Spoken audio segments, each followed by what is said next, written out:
Blake Patton on the Rural Radio Network. Final day of the Winter Wheat Tour. Let's go to the heart of drought country and find out firsthand what's happening there. Gary Millershaski, he is president of the Kansas Wheat Commission and also a farmer. Gary, just kind of give us the broad strokes of it. What does that crop look like on your farm in southwest Kansas? It's pretty bleak right now. 2 weeks ago, for the previous 16 months, we'd only had 6 to 8 inches of moisture, and we should have had 24. That gave a bad scenario for poor emergence. We didn't recharge our submoisture we really need that to get through the drier times.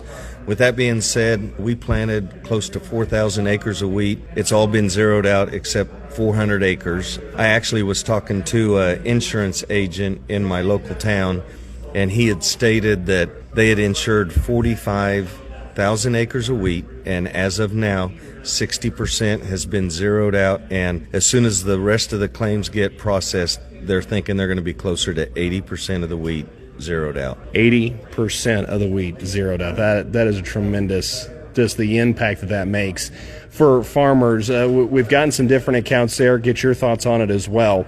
Do you just leave it fallow, let it try to capture and regain some moisture? Do you try to go in with a cover of some sort? We've heard ryegrass from a couple guys. Or do you try another cash crop? Do you try to get some milo in behind that failed wheat? Well, like I said, I farm with 2 boys. They're 31, 33, and we've all come to the conclusion we're not going to chase with another disaster. We've gotten 2 inches of rain in the last couple weeks, but when you stick a moisture probe in the ground, you're only talking 8 inches of moisture in what we would like to be able to stick a 6-foot probe in. We're going to graze a few of the acres that there's a little bit of vegetation and we're not worried about erosion, but we've got several of the fields we're going to have to plant some type of a cover crop, and we're leaning towards a sedan grass. We hate to throw our rotations out of sync. There's only 3 of us that farm this together, and we have to segregate our crops just so we can manage everything properly. There we go. Key and proper management. You've got to stick to your guns, got to be continued through things even when the disaster hits. Gary, you're a leader amongst the farming community across Kansas and really across the Midwest. What are you keeping in mind right now? How are you trying to keep a positive spin on this? Because so quickly we can get pulled down, especially when it's year-on-year disastrous drought like it currently is.